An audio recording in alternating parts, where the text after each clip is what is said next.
ಓಂ ನಮೋ ಭಗವತೆ ವಾಸುದೇವಾಯ. ಓಂ ನಮೋ ಭಗವತೆ ವಾಸುದೇವಾಯ. ಓಂ ನಮೋ ಭಗವತೆ ವಾಸುದೇವಾಯ. ಕಥೆಗಳು. ನಾರದ ಭಾಗ 2. ಗಂಧರ್ವನಾಗಿ ನಾರದನ ಜನನ.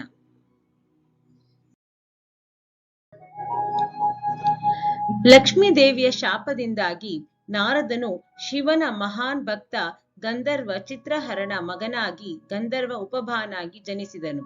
ಗಂಧರ್ವ ಉಪಭಾನ್ ಆ ದಿನಗಳಲ್ಲಿ ಋಷಿ ವಸಿಷ್ಠರ ಆಶ್ರಮದಲ್ಲಿ ವೀಣೆ ವಾದ್ಯ ಸಂಗೀತವನ್ನು ಕಲಿಯುತ್ತಿದ್ದನು. ಒಂದು ದಿನ ಇಂದ್ರದೇವನು ಇತರ ದೇವತೆಗಳು ಮತ್ತು ಅಪ್ಸರಾ ರಂಭಾಗಳೊಂದಿಗೆ ಋಷಿ ವಸಿಷ್ಠರ ಆಶ್ರಮಕ್ಕೆ ಬಂದರು. ಅವರೆಲ್ಲರೂ ವಸಿಷ್ಠ ಆಶ್ರಮದಲ್ಲಿ ವೀಣೆಯ ಮಂತ್ರಮುಗ್ಧಗೊಳಿಸುವ ಸಂಗೀತವನ್ನು ಆಲಿಸಿದರು. ವಸಿಷ್ಠ ಋಷಿ ಅವರನ್ನು ಸ್ವಾಗತಿಸುತ್ತಾರೆ ಮತ್ತು ಈ ವೀಣಾ ಸಂಗೀತವನ್ನು ಅವರ ವಿದ್ಯಾರ್ಥಿ ಗಂಧರ್ವ ಉಪಭಾನ್ ನುಡಿಸುತ್ತಾನೆ ಎಂದು ಹೇಳುತ್ತಾರೆ.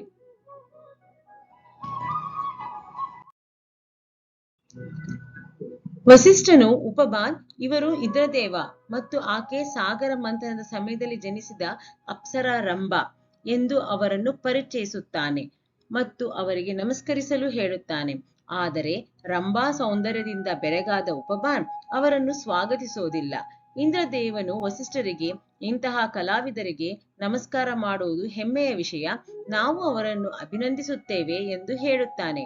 ಅವರಿಗೆ ನಮಸ್ಕಾರ ಮಾಡುವ ಬದಲು ಉಪಭಾನ್ ಅವರನ್ನು ಆಶೀರ್ವದಿಸುತ್ತಾ ತನ್ನ ಮನಸ್ಸಿನಲ್ಲೇ ಅಂದುಕೊಳ್ಳುವನು, ನನ್ನ ಸಂಗೀತವು ಖಂಡಿತವಾಗಿಯೂ ರಂಭಾಳನ್ನು ಮಂತ್ರಮುಗ್ಧಗೊಳಿಸಿದೆ ಮತ್ತು ಅವಳು ನನ್ನೊಂದಿಗೆ ಇರಬೇಕು, ಇಂದ್ರದೇವನೊಂದಿಗೆ ಅಲ್ಲ. ಚಿಂತಿಸಬೇಡ ರಂಭಾ, ನಾನು ನಿನ್ನನ್ನು ಶೀಘ್ರದಲ್ಲಿ ಖಂಡಿತವಾಗಿ ಪಡೆಯುತ್ತೇನೆ ಎಂದು ಅವನು ರಂಭಾಳನ್ನು ದಿಟ್ಟಿಸಿ ನೋಡುತ್ತಾನೆ, ಅವಳಿಗೆ ಕಸಿವಿಸಿಯನ್ನುಂಟು ಮಾಡುತ್ತಾನೆ. ಇದನ್ನು ಋಷಿ ವಸಿಷ್ಠನು ಗಮನಿಸುತ್ತಾನೆ.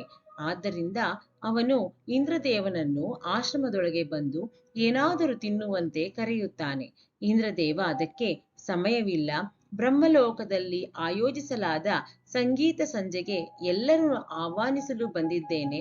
ಸಂಗೀತ ವಿದ್ವಾಂಸರಿಗೆ ತಮ್ಮ ಸಂಗೀತದ ಮೂಲಕ ವಿಷ್ಣುವನ್ನು ಒಲಿಸಿಕೊಳ್ಳಬೇಕು ಮತ್ತು ಸಭೆಗೆ ಬರುವಂತೆ ಮನವೊಲಿಸಬೇಕು ಎಂಬ ಸೂಚನೆ ಇದೆ ಎಂದು ಹೇಳುವನು.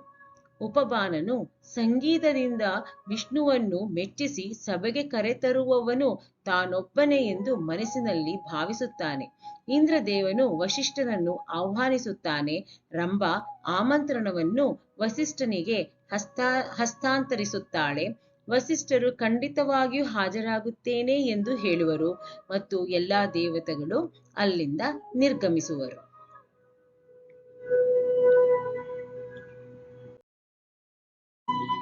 ಉಪಭಾನ್ ಋಷಿ ವಸಿಷ್ಠನನ್ನು ತಾನು ಬ್ರಹ್ಮಲೋಕಕ್ಕೆ ಬರುತ್ತೇನೆಂದು ಹೇಳುವನು. ಆದರೆ ವಸಿಷ್ಠನು, ನಿಮ್ಮ ವರ್ತನೆಯಿಂದಾಗಿ ನೀವು ಪವಿತ್ರ ಸ್ಥಳವಾದ ಬ್ರಹ್ಮಲೋಕವನ್ನು ಪ್ರವೇಶಿಸಲು ಅರ್ಹರಲ್ಲ ಎಂದು ಹೇಳಿ ನಿರಾಕರಿಸುತ್ತಾನೆ.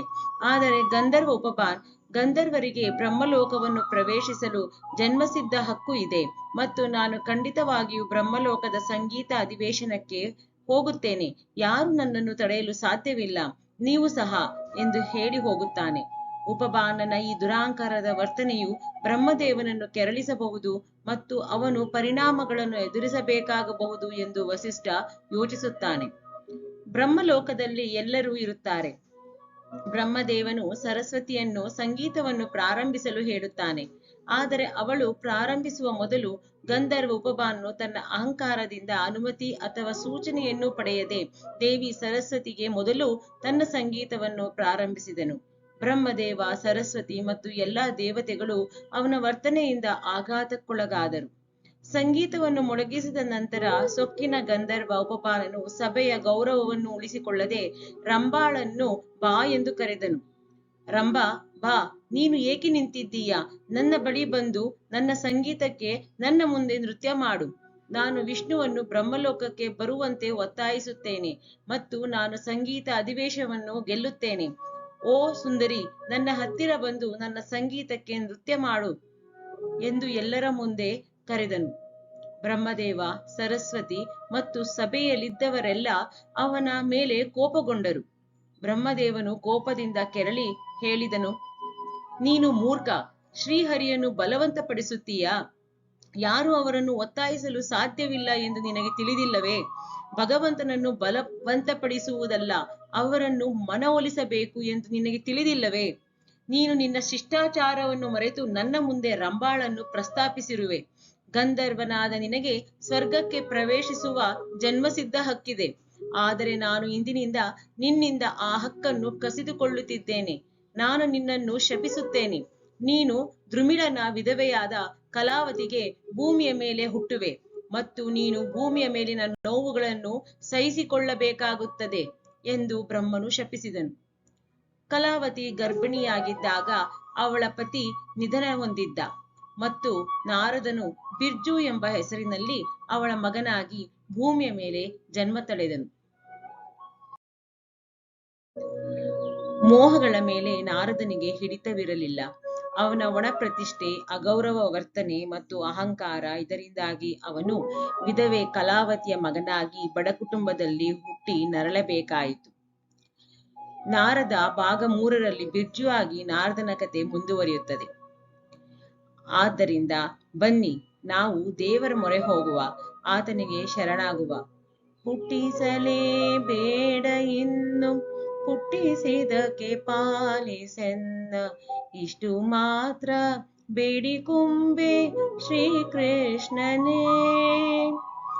ಈಶನಿಂದ ಚರಣ ಭಜನೆ ಆಸೆಯಿಂದ ಮಾಡುವೆನು, ದೋಷರಾಶಿ ನಾಶ ಮಾಡು ಶ್ರೀಶ ಕೇಶವ